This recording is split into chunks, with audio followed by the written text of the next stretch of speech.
Becca. Say hi, Miss Becca. Hello. We are going to show you the science behind what you eat. This time it is baking bread. This is something that's very easy, and few ingredients, as you can see, are needed to make a loaf of bread, and it tastes really, really good. And there is some science behind it, because with all baking, it is chemistry. You have to put the exact amount of sugar and salt and yeast together with your flour and your water, and it makes it so that your chemical reactions work perfectly. So with bread, if you're using real flour, some people are not able to use regular bread flour. It's the gluten that makes the sugar and the yeast go together with the gluten, but you use all the ingredients together, and from the chemical reaction, it becomes something different. Did you know that yeast is actually a fungus? The fungus lays dormant until it hits that warm water. Warm water will then reactivate the fungus, which will then feed on the sugars in the flour. That's when it creates carbon dioxide, which is an air that creates bubbles in the dough. The gluten in the flour, in the dough, helps trap the carbon dioxide, and that's how the dough rises. So for most bread, you almost always need flour, some kind of a fat, which we're using butter, some kind of a rising agent. We're doing yeasted bread, so we're using yeast, and some sugar or something similar to it. There's variations galore. You're gonna have this recipe book that we've included in your bag. It's got recipes for different kinds of breads that are pretty easy to make, that you can make at home without very much work. We've got basic sweet bread, what you make rolls out of, croissants, things like that. It's not real croissants because that's very high level baking. Fry bread, we've got some banana bread in here, how to make cinnamon rolls. We also have a recipe in here to make butter, which me and Becca are going to show you how to make later on in the episode, or in this video. Show you how to make your own honey butter for your bread when it comes out of the oven. So definitely keep this and use it if you can, and if you like your own butter. We also have recipes on how multiple different kinds of butter making that you can do to add in and give you different taste of butter. So if you wanted like a cinnamon butter for your toast in the morning, so good. If you want to do cheddar butter, if you want to do like a heartland butter, which has got, kids may not like this, but it's got blue cheese and butter. You could do a Southwest butter, so it goes really good with like tortillas, or you can put it in with your beef when you're frying it up. It's got lime, cilantro, chipotle peppers. So there's all kinds of really yummy in here. So definitely keep a hold of this if you want to. So what you're going to need for a loaf of bread, like I said, we're going to follow that first recipe on here, which is soft white bread. You're going to need 1.5 cups water, warm, and warm to the touch, not hot, not cold. 3 tablespoons of sugar, 1 packet of yeast, active dry yeast. You want to go ahead and you can use fast rise, you can use regular release. It's whatever you're comfortable using. 3 tablespoons of unsalted butter. You want it a little softened. Ours is having a hard time softening up. It's been out for quite a while and it's still a little cold. 3 3/4 cups flour, plus a little extra.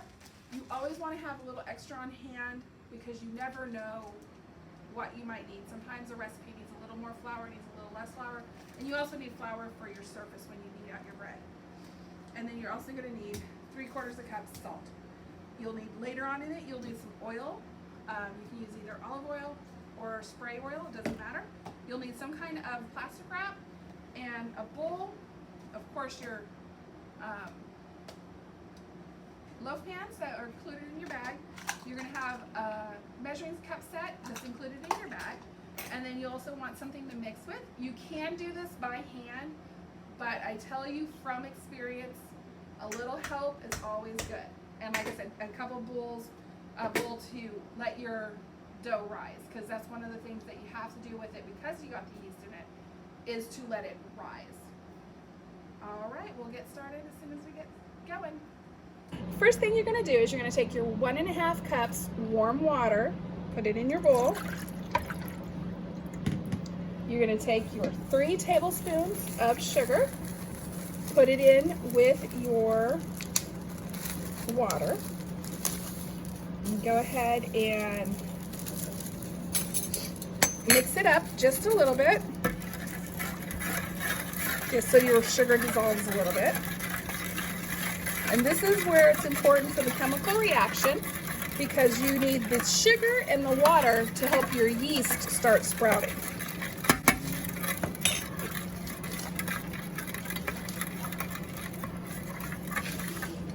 All right, and then next you're going to take your yeast packet and you're going to sprinkle it on top. Actually, you guys will have a baggie with yeast in it, but we're using a yeast packet. And sprinkle it on top of the water. And this is where we're going to activate our yeast.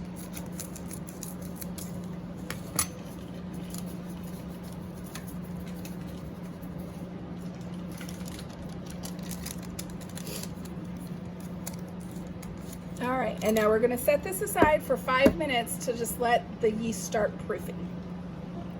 The warm water is reactivating the fungus, which is eating off the sugar and helping to release those carbon dioxide gas bubbles, which will be important to help the dough rise later.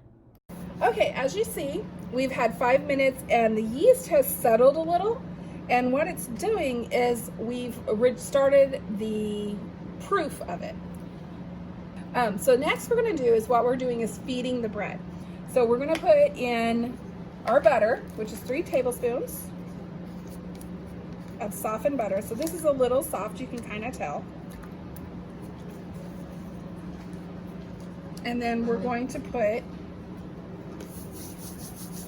2 of our cups of flour in there, and then we're going to mix it for a little bit.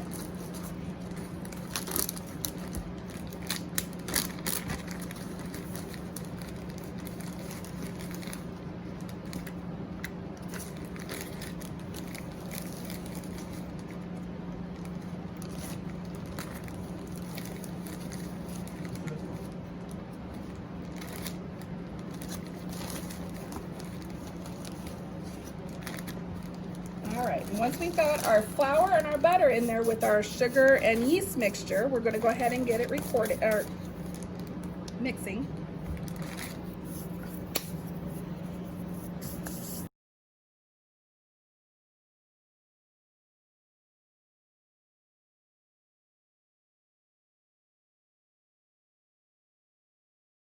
All right, so you want to mix it so it's nice and smooth and to get all your lumps of butter out.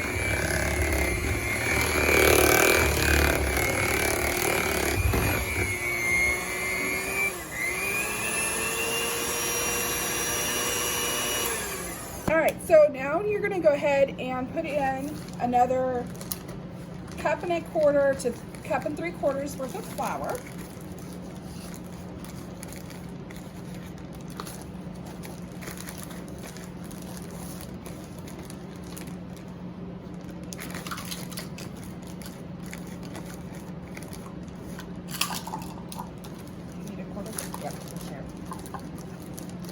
And since we're doing this as a family, sharing is caring.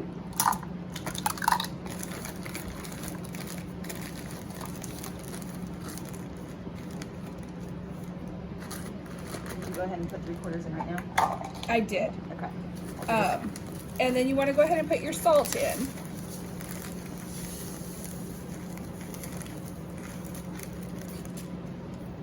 Half, right? I can't see it. This That's is yours. half. Okay, Yes. making sure. Because I didn't think to look before I did it. Okay.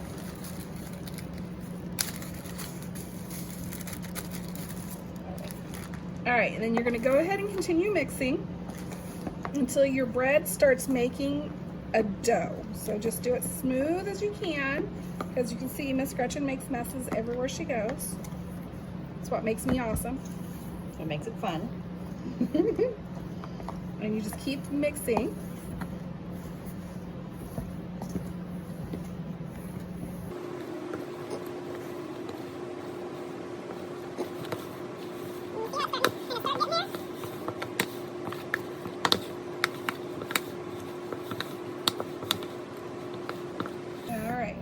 is where you can decide on how you feel to do it.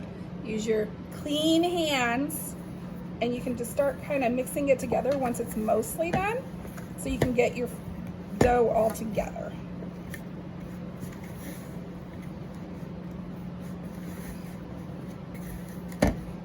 Okay, gather anything that's not in it.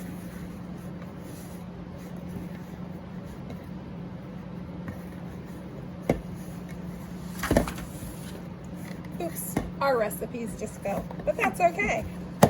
So basically you want to do it until for about 10 minutes or so.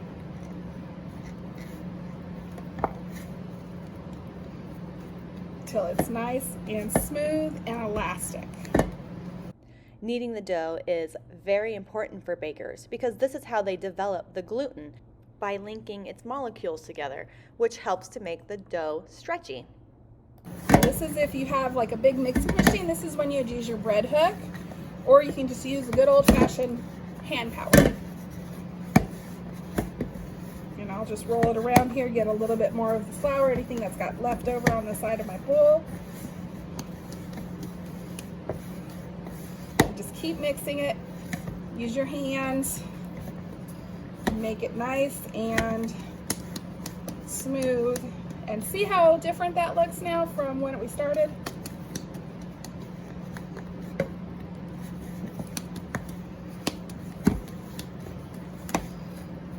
All right. All right, so now we're gonna put the bread in a large greased bowl. So we're just gonna go ahead and use the bowls that we're using right now. I'm just gonna put it right here on top of my bread.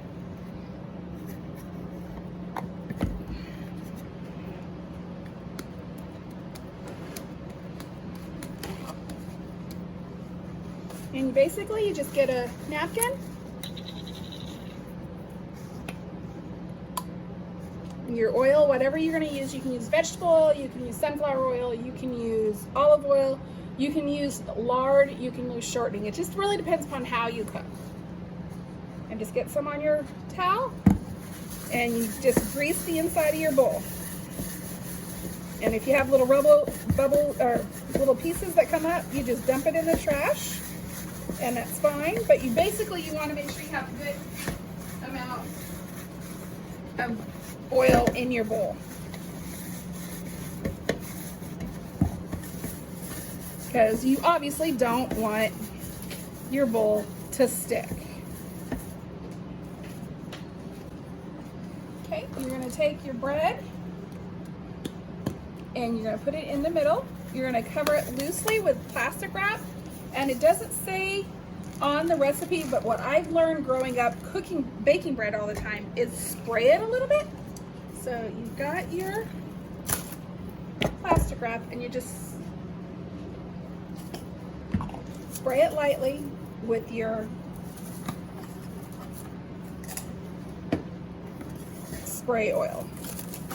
So again, this could be any of the kind you like. If you do olive oil, you can do cooking oil, you can do canola, whatever you have on hand. It's what the flavoring you want on it doesn't matter, because it is just to keep your bread from not sticking.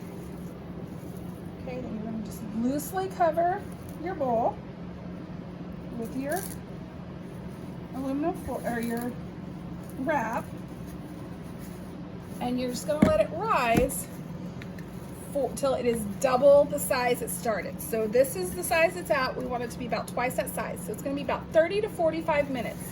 So we're going to just leave this here and we'll come back and see how our bread's doing. It may not look like it, but a lot is happening to our dough as it sits there. The gluten that we helped develop by kneading the dough is catching the carbon dioxide that was released from the chemical reaction of the yeast and sugar. This is how little balloons of carbon dioxide are being made, helping our dough double in size.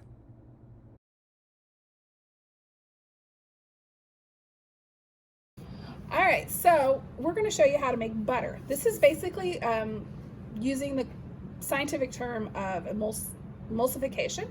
Basically what we're going to be doing is we're going to be using a heavy cream which has very high fat content, and we're going to separate the milk fats from the solids from the liquids. And this is something you can either do by hand with a mason jar, which is how we're going to do it today, or you can use it in a stand mixer or a hand mixer, but it's going to take a really long time, just because that is the nature of the beast, unless you have an old-fashioned butter churn, and then go for it. All right, so our recipe is in the book again. You can look in here. It's one of the last recipes for a big one. It tells you both the mixer instructions and the mason jar instructions, and it gives you some ideas on how to rinse it and how to store it, what to do, and how long it can keep kept. So these are really good ideas, and there's some basic techniques in here. So what we're going to start with is we're making honey butter. We're going to start with heavy whipping cream. We're going to start with heavy whipping cream. You need a cup of heavy whipping cream and a mason jar. And Miss Becca's going to make salted butter, and I'm going to make unsalted butter, just so you can see the difference in the technique. So we'll start with our measuring. And I'll go with mine. And yours honestly should just be the last of it. Yeah. You just go ahead and pour it in your mason jar. And again, Miss Gretchen loves to make a mess, so, you know, have fun with that.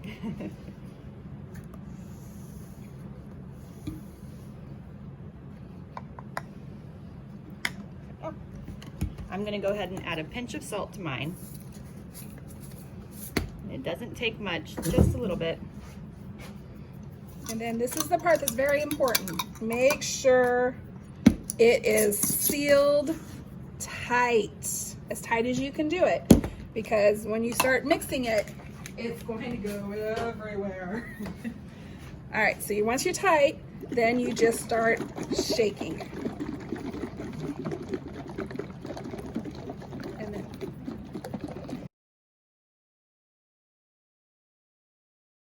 all right, guys, as you can see, our bread has doubled in size. And so we're going to do the next step. So we're going to take our containers. So one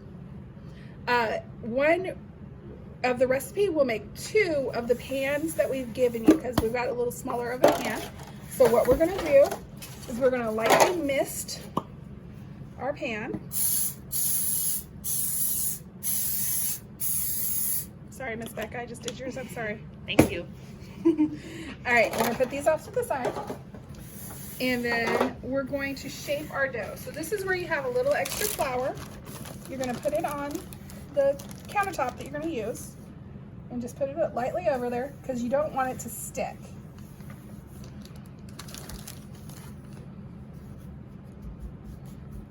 And it's always something I've always learned to do, is always make sure you have some flour on your hand, just in case. And just do it right over the flour that you need. Because what we're going to do now is we're going to pull out our bread, and we're going to knead it a little bit. And you just kind of knead it. So you just punch and push. And this is what's making all the chains on your, I want to say lipids, but don't hold me to this. Any of my science people, just fill in the blank. But this basically makes your bread all nice and yummy. So you're going to use a sharp knife. So this is where the parents are going to be the helpers, and you're going to cut your dough in half. The sharper, the easier to do this. Not always does it just separate super easy. And this is where you're going to make your loaf. So you're going to go ahead and shape it into a loaf-sized container or shape, and you're going to put it in your pan. And it's not going to be as full as you think.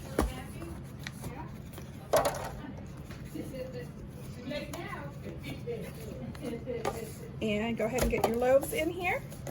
And we're going to, guess what? We're going to let it proof again. So we're going to go ahead and lightly cover it back up with our greased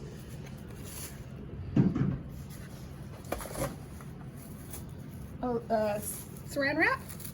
and just cover it up and let it sit for another 30 to 45 minutes till it again doubles in size.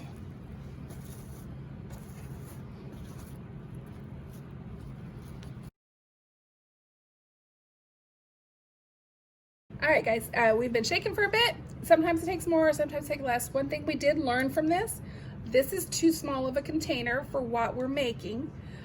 You probably want to make sure you have like maybe a quart size mason jar, or just get like an old, say you guys had spaghetti one night, use a spaghetti jar, just an old, recycle a jar you have, but just give yourself a little bit more air, because as you can see when we take this off, it is completely full. So you definitely want to give yourself a little more space. So what we're going to do now is we're going to go ahead and separate, get the butter out of the milk, the liquids out of the milk or the butter. So follow me over to the kitchen. You'll want some kind of a strainer and some paper towels, or if you happen to have it in your house, cheesecloth. Not a lot of people have cheesecloth anymore. So what you're going to do is you're going to pour your butter in here. You see all that water that just came out? So this is the butter fats, and this is the buttermilk. And you guys have all probably heard of buttermilk before, but literally that is just what we separated. So you kind of tip a little bit of it out.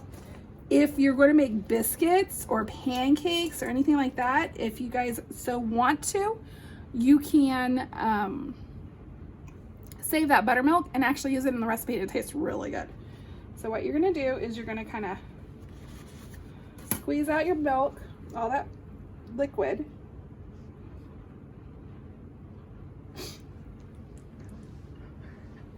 And as you can see, sometimes things happen.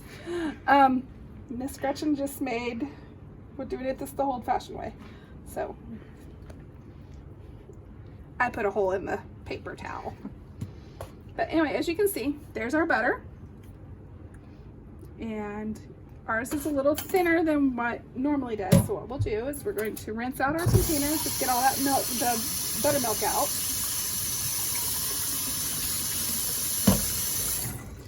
And we're going to go ahead and put our butter into the container.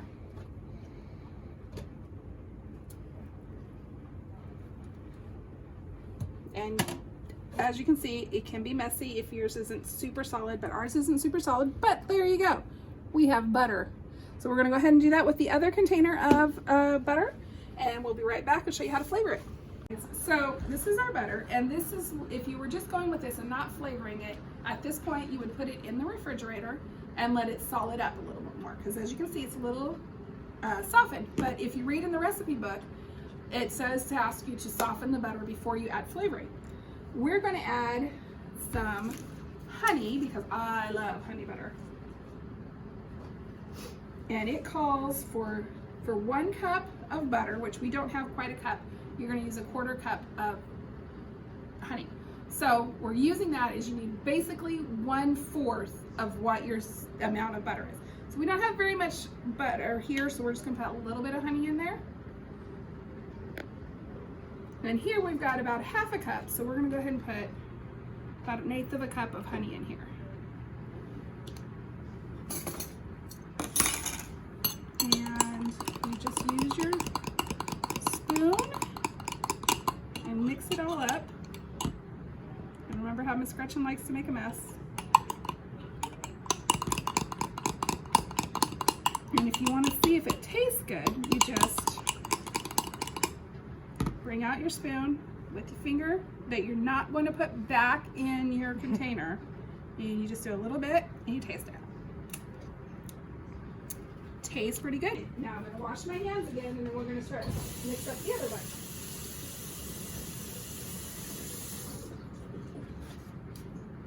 Good in there. Cinnamon would be good in there. Yep. All right, and so we're going to go ahead and mix this guy up.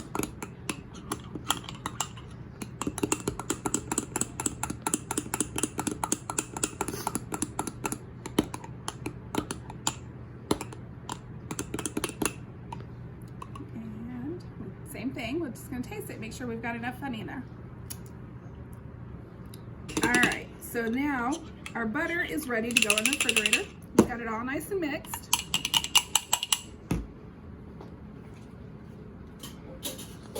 And this is gonna taste a little different than the margarine you get in the store because it's made straight from the butter and there's no added ingredients other than the honey that we just put in.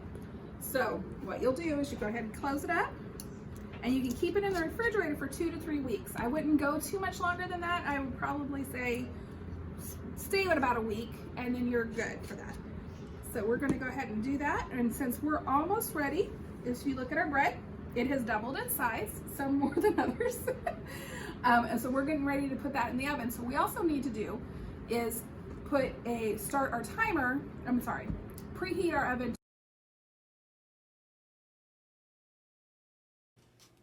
All right, so now our bread is done. We baked it 350 for 40 to 45 minutes. It just really depends upon how long it needs to go. So you know it's done when you hear this sound. Do you hear how it's hollow? That means it's done. Once it's cooled down, you pull it out of your thing. Still a little warm, so it's gonna cut a little soft, but this is what your bread, in theory, should look like. And then you just slice you off a piece.